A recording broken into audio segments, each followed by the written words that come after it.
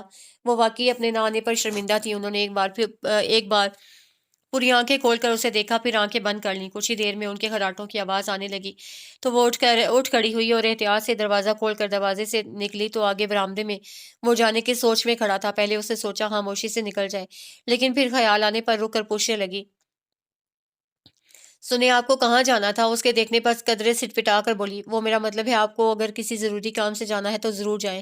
Aunty کی فکر نہیں کریں، انہیں میں دیکھ لوں گی، دلیا بنا کر بھی کھلا دوں گی انہیں، اور وقت پر دوا بھی دے دوں گی۔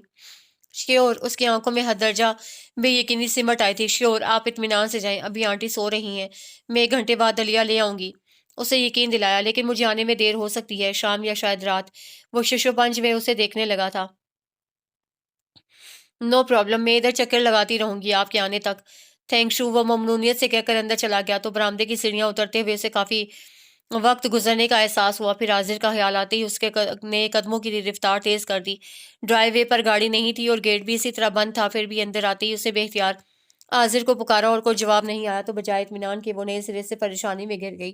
2 بج رہے تھے، انیلا بھی آنے والی تھی اور اس کا خیال کر کے وہ روٹی ڈالنے کے ارادے سے اٹھی تھی کہ فون کی بیل پر پھر بیٹھ گئی اور ریسیور اٹھا کر جیسے ہی ہیلو کہا، ادھر سے حاضر بے حد تند لہجے میں بولا، زندہ ہو تم؟ جی، وہ سمجھی نہیں، صبح سے فون کر کر کے تھک گیا ہوں، کیا کانوں میں روئی ٹھونس کر بیٹھی تھی یا جان بوجھ کر؟ سوری حاضر، وہ میں ذرا آنٹی کے پاس چلی گئی تھی، اسے سمجھتے ہی معذرت کے ساتھ کہا، لیکن اس کا لہجہ نہیں بدلا۔ کون آنٹی؟ آپ کی چچی جان، وہ بیچاری بہت بیمار ہے، میں ان کے پاس بیٹھ گئی تھی، لیکن اس سے پہلے میں نے آپ کا انتظار کیا تھا، آپ نے کہا تھا پپو کو چھوڑ کر آ جائیں گے، کہاں ہے پپو؟ اور سجیلا آپی؟ اس نے صاحب گوئی سے بتا کر پوچھا، تمہیں کیا، تم جاؤ بیماروں کی تیمارداری کرو۔ حاضر نے کٹاک سے فون بند کر دیا تو اس کی آنکھوں سے آنسو بہ نکلے۔ ریسیور رکھ کر ہتھیلیوں سے آنکھیں رگڑ رہی تھی کہ انیلا آ گئی اور اسے روتے دیکھ کر ٹھٹک گئی۔ نیہا، کیا ہوا ہے؟ کچھ نہیں، وہ دل گرفتہ سی بس یہی کہہ سکی۔ کچھ نہیں تو رو کیوں رہی ہو؟ اور امی کہاں ہیں؟ انیلا کو خاموشی کا احساس ہوا تو ادھر ادھر دیکھ کر پوچھا، پھپھو سجیلا آپی کی طرف گئی ہیں، بلکہ ان کے ساتھ ہاسپٹل۔ صبح تمہارے جانے کے کچھ دیر بعد ہی حاضر انہیں لے گئے تھے، پھر میں آنٹی کے پاس چلی گئی۔ اس نے تفصیل سے ساری بات بتائی، جس سے سکون سے سننے کے بعد انیلا کہنے لگی، ٹھیک تو ناراض ہوئے ہیں حاضر بھائی، تمہیں کیا ضرورت تھی چچی کے پاس جانے کی؟ کبھی تم نے ہم میں سے کسی کو جاتے دیکھا ہے یا وہ آتی ہیں؟ پھر تم کیوں؟ میں اکیلی تھی، وہ فوراً بولی۔ یہ کوئی جواز نہیں ہے نیہا، اپنے گھر میں یقیناً اور خصوصاً امی کی غیر موجودگی میں اس گھر کی ساری ذمہ داری تم پر عائد ہوتی ہے، اور تم سارا گھر کھلا چھوڑ کر وہاں جا بیٹھی، کیا لگتی ہیں وہ تمہاری؟ انیلا کے تنبیہی انداز پر وہ جذبے سی ہو گئی۔ مجھے نہیں پتا، دیکھو میں تمہیں سمجھا رہی ہوں کہ فون کی بیل سے انیلا کی بات ادھوری رہ گئی اور شاید اس کا دھیان اسی طرف لگا ہوا تھا۔ جب ہی جھپٹنے کے انداز میں ریسیور اٹھا لیا تو وہ کچھ غائب دماغی سے انیلا کو دیکھنے لگی۔ جی حاضر بھائی، کہیے کیا خبر ہے؟ سچ؟ آپ کو بھی مبارک ہو، اور فوراً گاڑی بھیج دیں، ہم ابھی جائیں گے۔ جی یہیں موجود ہے، بات کریں گے۔ اچھا، خدا حافظ۔ انیلا نے فون رکھ کر اسے دیکھا، پھر ایک دم کھلکھلا کر بولی، مبارک ہو، سجیلا آپی کا بیٹا ہوا ہے۔ سجیلا آپی کا بیٹا؟ وہ اچانک خوشگوار سے احساس میں گھر کر اس سے پہلے کی ہر بات بھول گئی اور فوراً اٹھتے ہوئے بولی، میں جلدی سے روٹی ڈال لوں، پھر میں بھی چلوں گی۔ ہاں جلدی کرو حاضر بھائی، خود آ رہے ہیں، انیلا کہتی ہوئی اپنے کمرے کی طرف بھاگی تو اس نے کچن کا رخ کیا، اور ایسی ہی افراتفری میں وہ یہ بھول ہی گئی کہ وہ شخص اپنی بیمار ماں کو صرف اس کی ذمہ داری پر چھوڑ کر گیا ہے، اور وہ بھی اس کے کہنے پر۔ وہ شام تک سجیلا کے پاس رہی۔ حاضر اسے اور انیلا کو ہاسپٹل چھوڑ کر خود آفس چلا گیا تھا، اور شام میں واپسی پر ان دونوں کو لیتا ہوا گھر آیا تو آگے رات کے کھانے کی تیاری کے مرحلے سے گزرتے ہوئے بھی اسے کچھ یاد نہیں آیا کہ اس بیمار عورت کو بھی کچھ کھلانا ہے اور دوا بھی دینی ہے۔ کھانا تیار ہو گیا اور انکل کے آنے پر اسے ٹیبل پر بھی لگا دیا۔ ایک تو ہاسپٹل میں بیٹھے بیٹھے اس کی کمر اکڑ گئی تھی، دوسرے آتے ہی کچن میں کھڑے کھڑے ٹانگیں بھی شل ہو گئیں۔ بڑی مشکل سے سب کے ساتھ بیٹھ کر کھانا کھایا، اس کے بعد اپنے کمرے میں آ کر لیٹ گئی۔ اتنی جلدی اس کا سونے کا کوئی ارادہ نہیں تھا، بس اکڑی ہوئی کمر سیدھی کرنے کا خیال تھا۔ پھر حاضر کے لیے کافی بھی بنانی تھی، لیکن نیند کا ایسا جھونکا آیا کہ دوسرے پل ہی وہ بے خبر ہو گئی تھی۔ پھر رات کا جانے کون سا پہر تھا جب کچھ ملی جلی آوازوں سے اس کی آنکھ کھل گئی تو فوری طور پر کچھ سمجھ میں نہیں آیا۔ کمرے میں ٹیوب لائٹ روشن تھی اور دروازہ بھی ذرا سا کھلا ہوا تھا۔ اس نے اپنے برابر نظر ڈالی، حاضر موجود نہیں تھا۔ تب اچانک پوری طرح بیدار ہو کر وہ اٹھ بیٹھی اور بیڈ کارنر سے گھڑی اٹھا کر ٹائم دیکھا۔ رات کے 3 بج رہے تھے اور اس وقت سردی میں حاضر کا کمرے سے نکلنا اس کی سمجھ میں نہیں آیا۔ گھڑی واپس رکھ کر اس کے لیے جانے کا کے لیے جانے کا سوچنے لگی تھی کہ گاڑی سٹارٹ ہونے کی آواز سے پریشان ہو کر فوراً لحاف پھینک کر کھڑی ہو گئی اور تقریباً بھاگتی ہوئی پہلے لاؤنج سے برآمدے میں نکلی تو وہاں حاضر کو کھڑے دیکھ کر بھی وہ فوراً خود پر قابو نہیں پا سکی اور اس کا بازو تھام کر گھبرائی ہوئی آواز میں پوچھنے لگی، کیا ہوا حاضر؟ اس وقت باہر کون گیا ہے؟ شوبھی امی کو لینے گیا ہے، عاذر نے اس کے ہاتھوں پر اپنا ہاتھ رکھ کر کہا تو وہ مزید الجھ گئی۔ کیوں؟ میرا مطلب ہے اتنی رات کو؟ سجیلا آپی تو ٹھیک ہے نا، اور ان کا بچہ؟ سب ٹھیک ہیں، تم جا کر سو، سردی میں ایسے ہی اٹھ کر چلی آئی ہو، جاؤ، امی آ جائیں گی تب میں تمہیں اٹھا دوں گا، چائے وغیرہ بنا دینا۔ وہ اپنا بازو اس کے ہاتھوں کی گرفت سے نکالتے ہوئے بولا تو وہ نہ سمجھنے والے انداز میں اسے دیکھے گیا۔ سنا نہیں تم نے؟ اندر جاؤ، وہ دانت پیس کر دھاڑا۔ اور آپ؟ وہ سہم کر بس ایک قدم پیچھے ہٹی تو وہ اسی انداز میں بولا، میں ادھر جا رہا ہوں غائر کے پاس، اس کی اماں کا انتقال ہو گیا ہے، سمجھی؟ اس کی سماعتوں میں جیسے پگھلا ہوا سیسا اونڈیلا گیا تھا۔ کتنی دیر پھٹی پھٹی آنکھوں سے اسے دیکھتی رہی، پھر ایک دلدوز چیخ کے ساتھ اپنی پیشانی دیوار پر دے ماری۔ نیہا! عاذر نے ایک ہی جست میں اسے کندھوں سے تھام کر اپنی طرف کھینچا، لیکن وہ تو جیسے پاگل ہو گئی تھی، چیخ چیخ کر رونے کے ساتھ جانے کیا کچھ بولے جا رہی تھی۔ میں نے مارا ہے، کھانا نہیں دیا، دوا نہیں دی۔ نیہا، ہوش کرو۔ عاذر اسے جھنجھوڑنے لگا لیکن وہ ہوش کھو بیٹھی تھی، پوری قوت سے چیخنے کے ساتھ خود کو اس کی گرفت سے نکالنے کے لیے ہاتھ بھی چلا رہی تھی، اور اس کی چیخوں پر کی آواز پر ادھر سے انیلا اٹھ کر آ گئی اور انیکسی کی طرف سے انکل بھاگے آئے، جبکہ وہ باڑ کے پاس ہی رک کر دیکھنے لگا تھا۔ پتہ نہیں وہ اس کی ماں کے مرنے پر رو رہی تھی یا اپنی کوتاہی پر۔ اس کا دل چاہا بھاگ کر اس کی گردن دبوچ لے اور اسے ہمیشہ کے لیے خاموش کر دے، جیسے اس کی اماں خاموش ہو گئی تھی۔ اماں! اس کے دل میں ٹیس اٹھنے لگی اور آنکھیں دھندلا گئیں تو وہ وہیں سے واپس پلٹ گیا تھا۔ اندر چلو نیہا۔ عاذر اسے گھسیٹ رہا تھا لیکن وہ اس کے قابو میں ہی نہیں آ رہی تھی۔ تب انکل نے وہیں لا کر انجیکشن اس کے بازو میں چبو دیا تو چند لمحوں میں وہ بے دم ہو کر عاذر کے بازو میں جھول گئی تھی۔ جب اسے ہوش آیا، خالہ اس کے قریب بیٹھی دھیرے دھیرے اس کے بالوں میں انگلیاں پھیر رہی تھیں۔ ان کی انگلیوں کے لمس میں وہی ممی جیسی نرمی اور محبت تھی۔ وہ کچھ دیر ان کی اس محبت کو محسوس کرتی رہی، پھر آہستہ سے ان کے ہاتھ پر اپنا ہاتھ رکھ کر پوچھنے لگی، آپ کب آئی خالہ؟ میں نہیں، تم آئی ہو، عاذر چھوڑ کر گیا ہے تمہیں میرے پاس۔ خالہ نے کہا تو اس کی نظریں ان کے چہرے سے ہٹ کر کمرے میں چاروں اور بھٹکنے لگیں اور پھر یکلخت اس کا ذہن بیدار ہو گیا۔ خالہ؟ وہ غائر کی اماں، آپ جانتی ہیں انہیں؟ وہ بہت بیمار تھی، میں نے انہیں دوا نہیں دی اور وہ بیچاری مر گئیں۔ وہ دکھ سے بولتے ہوئے دونوں ہاتھ منہ پر رکھ کر سسکنے لگی۔ تو خالہ ایک دم پریشان ہو گئی۔ نہیں نہیں بیٹی، ایسا نہیں کہتے، یہ خدائی کام ہے، ان کا وقت پورا ہو گیا تھا، چلی گئیں، تم اپنے دل پر بوجھ مت ڈالو۔ کیسے نہیں خالہ، میں نے خود کہا تھا غائر سے کہ میں اس کی اماں کو دلیا بنا کر کھلاؤں گی اور وقت پر دوا بھی دوں گی، لیکن میں پھر ادھر گئی ہی نہیں۔ سجیلا آپی کے پاس ہاسپٹل چلی گئی تھی اور شام میں آ کر بھی مجھے یاد نہیں رہا۔ سارا دن وہ بیچاری احساس جرم اسے بری طرح تڑپا رہا تھا۔ اس میں تمہارا کیا قصور ہے بیٹی؟ وہ جو ان کے اصل رشتہ دار ہیں، انہوں نے کیا کیا ان کے لیے؟ اصل ان کا فرض بنتا تھا اور انہیں کوئی پرواہ ہی نہیں۔ تم خواہاں ہلکان ہو رہی ہو، چلو اٹھو، منہ ہاتھ دھو، میں دلہن سے کہتی ہوں تمہارے لیے کھانا گرم کرے۔ خالہ کو غالباً اصل صورتحال سمجھ میں نہیں آئی تھی، جب بھی اسے بری الذمہ قرار دے کر اٹھ کھڑی ہوئی، لیکن وہ کسی طرح خود کو بری نہیں کر سکی۔ اس کے برعکس اس کے اندر جرم کا احساس بڑھتا جا رہا تھا۔ سارا دن وقفے وقفے سے وہ روتی رہی تھی، جس سے اس کی آنکھیں سرخ ہونے کے ساتھ سوج بھی گئی تھیں۔ البتہ آنسو اب خشک ہو گئے تھے کہ وہ اگر رونا چاہتی تب بھی آنکھیں خالی ہی رہتی، اور ایسے ہی خالی خالی آنکھوں سے وہ چھت کو گھور رہی تھی جب حاضر کمرے میں داخل ہوا، پھر بیٹھ کے قریب آ کر پوچھنے لگا، کیسی طبیعت ہے تمہاری؟ وہ بہت خاموشی سے چھت سے نظریں ہٹا کر اسے دیکھنے لگی تو اس کی آنکھوں کی سرخی اور سوجن پر وہ قدرے ٹھٹکا، پھر کرسی کھینچ کر بیٹھتے ہوئے بولا، میری سمجھ میں نہیں آ رہا، راتوں میں کیا ہو گیا تھا؟ اتنا تو کوئی اپنے بہت قریبی عزیز کے مرنے پر نہیں روتا جتنا تم۔ وہ بات ادھوری چھوڑ کر سگریٹ سلگا کر بولا، میرا خیال ہے تمہاری ان سے کوئی دور کی رشتہ داری بھی نہیں تھی۔ نہیں تھی، لیکن آپ کے حوالے سے ہو گئی تھی، لیکن یہاں بات رشتہ داری کی نہیں ہے حاضر، انسانیت کی ہے، احساس کی ہے۔ وہ بہت دکھ سے کہہ کر پلکیں موند گئی تو کتنی دیر بعد حاضر کی آواز سنائی دی، اب کیا پروگرام ہے تمہارا؟ یہیں رہو گی یا چلو گی میرے ساتھ؟ یہاں کتنے دن رہنا ہے؟ آخر تو واپس جانا ہے۔ اس نے سوچا اور اسے کچھ کہے بغیر لحاف سے نکل کر کھڑی ہو گئی اور ہاتھوں سے بال ٹھیک کر رہی تھی کہ بھابھی چائے لے کر آ گئیں۔ ناحق زحمت کی آپ نے، ہم جا رہے ہیں۔